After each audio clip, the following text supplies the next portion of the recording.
Assalamualaikum warahmatullahi wabarakatuh. Perkenalkan, nama saya Arif Ramadhani dari kelas 1D3 KPLN NRP 13031970001 Politeknik Elektronika Negeri Surabaya.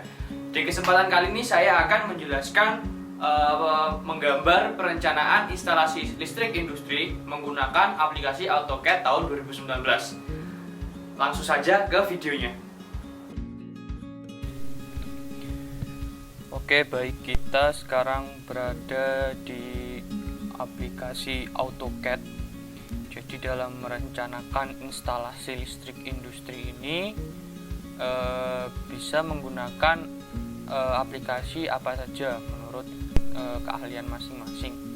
Tapi dalam hal ini saya menggunakan aplikasi AutoCAD dalam merancang perencanaan instalasi listrik industri, karena aplikasi AutoCAD ini sering digunakan untuk merancang berbagai instalasi. Jadi kenapa ada perencanaan instalasi industri? Jadi perencanaan instalasi listrik industri sendiri yaitu sebuah kegiatan dalam perancangan, dalam pemetaan mengenai atau menggambar denah instalasi listrik suatu industri atau suatu pabrik. Jadi sama halnya dengan perencanaan instalasi listrik di rumah,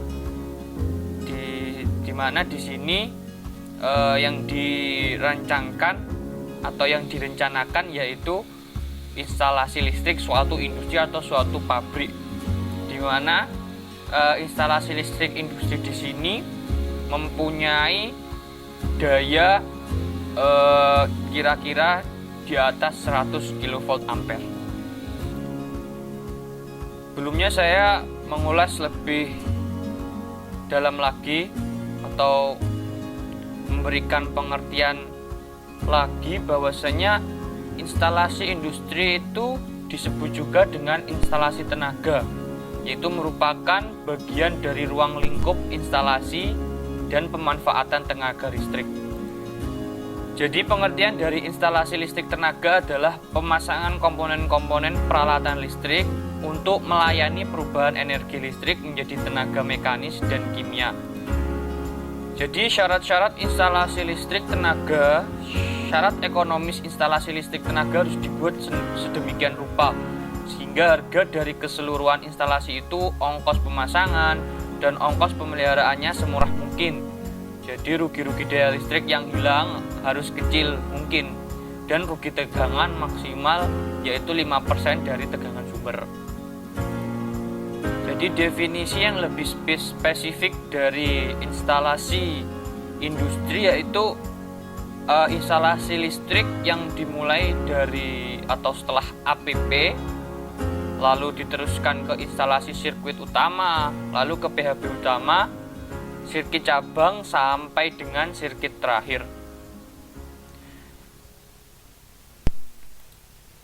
Ketentuan umum dalam instalasi listrik industri di sini yaitu yang pertama yaitu instalasi listrik dapat dioperasikan sesuai tujuan yang direncanakan.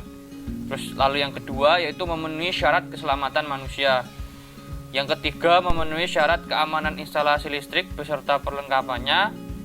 Dan yang keempat memenuhi syarat keamanan gedung serta isinya terhadap kebakaran. Dan yang terakhir yaitu memenuhi syarat perlindungan lingkungan. Selanjutnya ada prinsip dasar instalasi listrik industri, yaitu yang pertama instalasi listrik industri harus mempunyai safety atau keamanan. Yang kedua reliability yaitu keandalan. Yang ketiga accessibility yaitu kemudahan. Yang keempat availability yaitu ketersediaan. Yang kelima impact of environment yaitu pengaruh lingkungan. Yang keenam yaitu economic yaitu ekonomi. Dan yang ketujuh yang terakhir yaitu estetik yaitu mencakup keindahan. Jadi itu merupakan saya mengulas kembali pengertian-pengertian dari instalasi listrik industri atau instalasi listrik tenaga. Selanjutnya saya akan memberikan contoh denah-denah berkaitan dengan instalasi listrik industri sebelum saya melanjutkan ke perencanaan instalasi listrik industri yang saya miliki ini. Oke, selanjutnya ini adalah contoh-contoh dari perencanaan instalasi listrik industri. Ini merupakan perencanaan instalasi listrik industri dari secara singkat. Ini ada panel daya, terus di sini ada panel distribusi daya untuk membagi. Lalu ini ada motor, dan juga setelahnya motor yaitu ada instalasi listrik penerangan. Nah, ini merupakan contoh yang lain yaitu perencanaan atau diagram satu garis sistem tenaga menengah, yaitu di sini diawali dengan APP yaitu jaringan tegangan menengah, lalu masuk ke sistem tegangan menengah, lalu di sini ada sistem tegangan rendah, ini dibagi dengan SDP. Nah, ini juga termasuk contoh jaringan instalasi listrik industri. Di sini ada trafo, lalu masuk ke APP, sistem tegangan rendah, lalu ini bercabang-cabang dibagi dengan MCB. Nah, ini merupakan sama itu contoh dari jaringan instalasi listrik industri atau tenaga. Nah, ini merupakan perencanaan sistem tenaga listrik, diawali dengan tegangan dari PLN, kabel udara, lalu kabel tanah, masuk ke kubikel, terdapat trafo, langsung dibagi dengan NVB, masuk ke tiap-tiap motor, dan selanjutnya masuk ke instalasi listrik penerangan di lantai 1 dan lantai 2. Ini juga merupakan instalasi listrik industri, dan itu dia merupakan contoh-contoh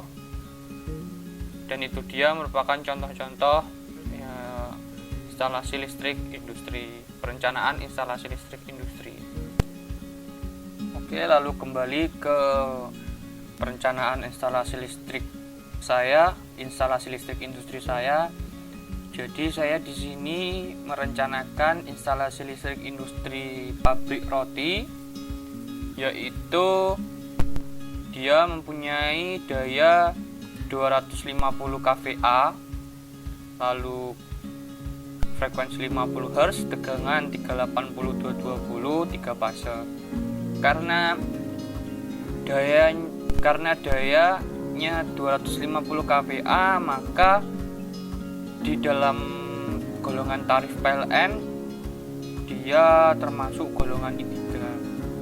Jadi di PLN juga terdapat golongan-golongan, itu di sini saya perlihatkan.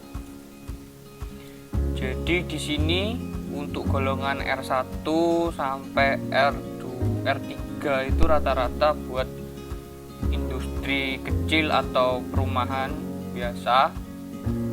Untuk ke instalasi industri yang cukup besar, yaitu dari B3, golongan B3 sampai B2, sampai LTR, TM, dan TT. Jadi batasnya sudah di atas 200 kVA. Ini sumbernya saya ambil dari situs PLN sendiri. Oke, kembali lagi di perencanaan instalasi listrik industri saya.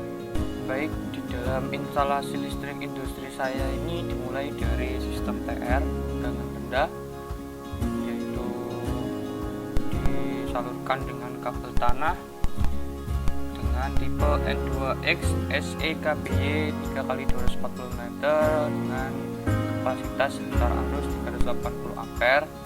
Kalau disalurkan melalui kabel udara, selanjutnya disalurkan lagi menuju kabel tanah dengan tipe kabel tanahnya XLPE 3x240 mm dengan kapasitas antar arusnya 380 ampere. Selanjutnya masuk ke MDP, yaitu Main Distribution Panel, yang dimana di situ terdapat KWH meter, dewasa, trafo, dan juga di sebelahnya ada kubikel. Kubikel di sini memiliki fungsi sebagai pemutus dan penghubung arus listrik dengan cepat dalam keadaan normal maupun gangguan. Kubikel ini disebut juga istilah kubikel PMT, pemutus tenaga. Kubikel ini dilengkapi dengan relay, proteksi circuit breaker PMTCB.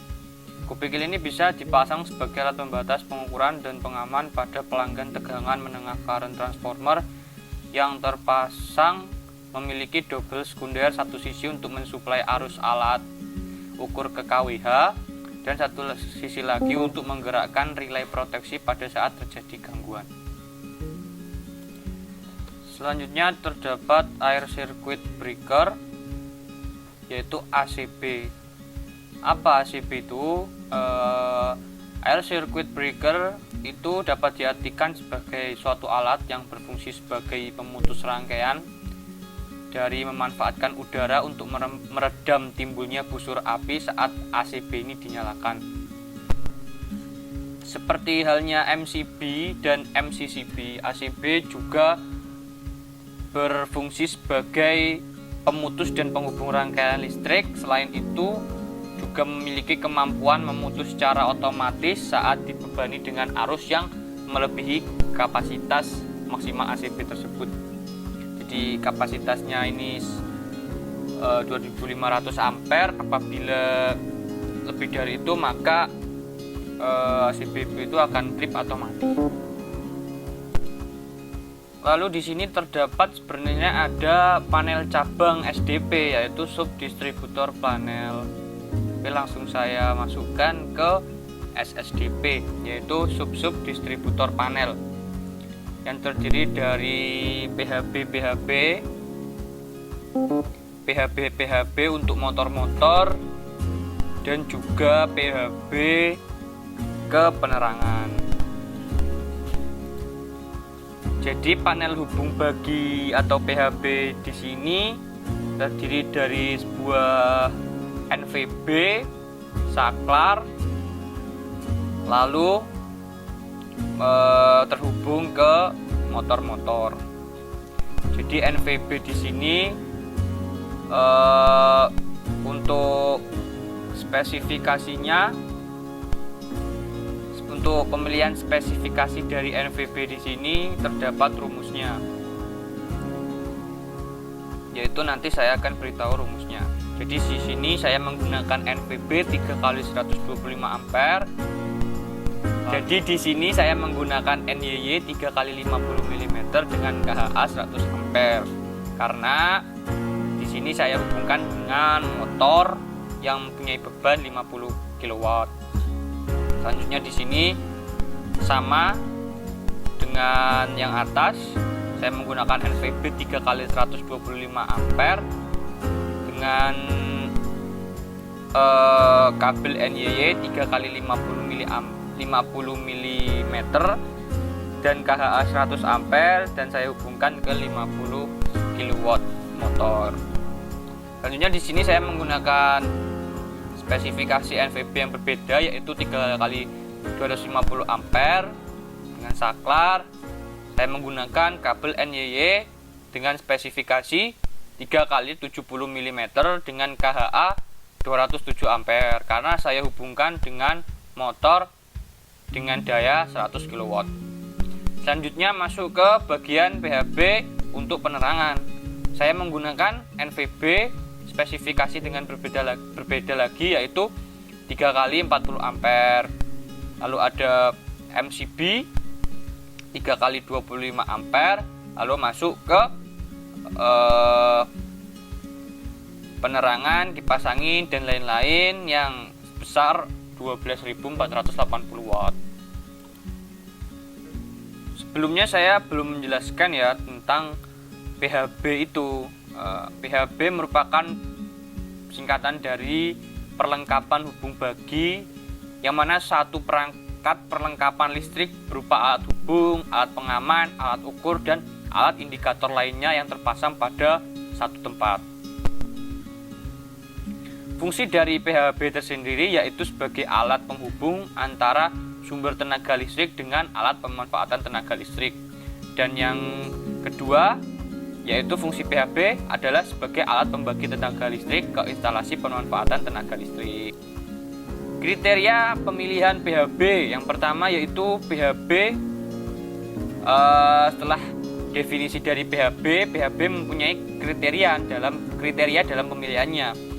Yang pertama yaitu PHB harus ditata dan dipasang sedemikian rupa sehingga terlihat rapi dan teratur, dan harus ditempatkan dalam ruang yang cukup leluasa. Yang kedua yaitu PHB harus ditata dan dipasang sedemikian rupa sehingga pemeliharaannya dan pelayanannya mudah. Yang ketiga, semua komponen dan instrumentasi yang ada dan memerlukan pelayanan pada saat kerja harus terjangkau oleh tangan tanpa bantuan tangga atau alat bantu lainnya, atau dalam hal lain fleksibel. Yang keempat, semua komponen dan instrumen yang ada dan memerlukan pelayanan pada saat kerja harus terjangkau oleh tangan tanpa bantuan tangga atau alat bantu lainnya. Lalu yang kelima yaitu penyambungan saluran masuk atau feeder dan saluran keluar pada PHB harus menggunakan terminal sehingga penyambungannya dengan komponen dapat dilakukan dengan mudah, teratur, dan aman. Dan yang keenam yaitu terminal kabel kontrol harus diletakkan terpisah dengan kabel power atau saluran daya. Komponen PHB harus diatur dan ditata letaknya sesuai anjuran pabriknya. Dan yang terakhir yaitu PHB tegangan rendah berkaitan dengan hubungan antara bagian pencatu daya atau supply-nya meliputi generator, transformator, dan transmisi daya listrik, dan bagian pemakaian daya meliputi motor, peralatan heating, solenoid valve, D-lighting atau penerangan, F air conditioner. Nah, itu tadi merupakan pengertian singkat dari PHB dan kriteria-kriteria pemilihan PHB. Sebelum saya menginjak ke PHB penerangan, di sini saya menambahkan genset cadangan apabila suatu waktu dari sumber PLN mengalami pemadaman atau gangguan. Saya menyertakan genset cadangan ini dengan kapasitas daya 250 kVA. Lalu selanjutnya saya akan menerangkan untuk instalasi penerangan, kipas angin, air conditioner, dan lain-lain. Yaitu di sini dari sambungan dari NVB masuk ke MCB, lalu dibagi lagi dengan ampere yang berbeda-beda dan jenis kabel yang berbeda-beda. Jadi di sini saya terdapat 5 barang, yaitu berupa kipas angin. Dengan satu kipas anginnya itu memiliki daya 240 watt, lalu AC 1 PK 900 watt, lampu TL Philips 1x36 watt, stop kontak Bruco 200 watt, dan lampu Philips 20 watt. Ini merupakan daya karena daya instalasi 3 fasa, berarti ada L, S, dan T.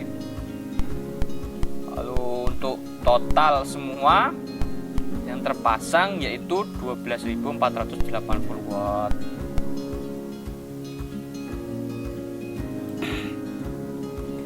Selanjutnya saya akan menjelaskan cara menentukan atau memilih NVB yang sesuai dengan yang dibutuhkan, yaitu menggunakan rumus seperti ini. Kita ambil contoh kasus 2, yaitu sebuah mesin listrik 3 fase memiliki daya 30.000 watt. Maka berapa ampere MCCB yang dibutuhkan? Nah, diketahui daya 30.000 watt, cos pi pada umumnya, cos faktor pada umumnya 0,8, karena 3 fase yaitu 380 volt. Itu menggunakan rumus seperti ini. I sama dengan daya dalam bentuk watt per V kali akar 3 kali cos faktor, yaitu I sama dengan 30.000 watt dibagi 380 dikali akar 3, yaitu 1,73 dikali 0,8, yaitu I nya 56,8 ampere. Jadi untuk menentukan breaker atau MCCB, maka 56,8 ampere dikalikan dengan faktor safety besar 1,2, berarti arus yang dibutuhkan pada MCCB yaitu 68,2 MCCB. Nah, karena di dalam tabel MCCB tidak ada yang 68, maka kita ambil lebihannya, yaitu MCCB yang 80 ampere. Cara ini sama atau saya gunakan dalam menentukan NVB. Jadi dayanya saya masukkan, lalu cos faktor saya anggap 0,8, tegangan 3,8,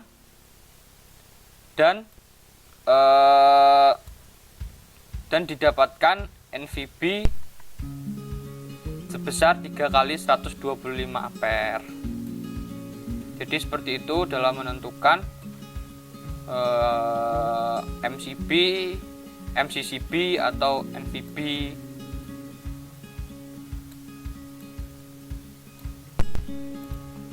Nah, itu dia merupakan instalasi listrik industri dari saya. Selanjutnya saya akan menerangkan mengenai rugi tegangan atau voltage drop. Apa yang dimaksud rugi tegangan atau voltage drop? Yaitu seberapa besar penurunan atau kehilangan nilai tegangan listrik yang mengalir pada suatu kabel pengantar dari nilai tegangan normal. Ya, maksudnya bagaimana? Jadi tegangan yang ada di, misalnya ini ada kabel lurus. Jadi kabel dari tegangan dari awal kabel masuk, tegangan masuk itu bukan sama dengan tegangan keluar. Nah, jadi itu yang dinamakan rugi tegangan atau voltage drop. Jadi nilai tegangan yang masuk itu pasti berbeda dengan nilai tegangan yang keluar. Atau bisa juga disebut bahwa tegangan jatuh adalah selisih antara besar tegangan pangkal sumber dengan besar tegangan ujung beban dari suatu instalasi listrik. Ada beberapa faktor mengenai rugi tegangan. Yang pertama yaitu panjang kabel pengantar, besar arus, tahanan jenis atau row, dan luas penampang pengantar. Selanjutnya ini merupakan rumus dalam perhitungan ukuran kabel dan drop tegangan. Nah, untuk perhitungan ukuran kabel menggunakan rumus I sama dengan daya dibagi akar 3 kali tegangan kali cos faktor, yaitu karena sistem 3 fase. Dan selanjutnya untuk perhitungan drop tegangan yaitu delta V atau rugi tegangan sama dengan akar 3 atau 1,73 dikali dengan L dikali I dikali cos per lambda dikali A, dimana keterangannya ini sudah dijelaskan. Nah, daya itu beban dalam watt, tegangan yaitu antara dua saluran fasa netral, selanjutnya A yaitu penampang saluran milimeter persegi, delta V merupakan rugi tegangan volt, delta U merupakan rugi tegangan dalam persen, L panjang rute saluran, lambda yaitu daya hantar jenis, yaitu tembaga sama dengan 56, besi sama dengan 7, aluminium 32,7, dan E merupakan arus tekan. Dan ini adalah rumus alternatif cara menghitung kerugian tegangan drop voltage pada instalasi listrik 3 fasa, yaitu VR sama dengan akar 3 dikali rho dikali L dikali I dikali cos pi dibagi A, dimana keterangannya di sini VR sama dengan atau diartikan sebagai tegangan jatuh atau drop voltage, rho yaitu tahanan jenis, L panjang kabel penghantar, I besar arus, cos pi faktor daya, dan A luas penampang.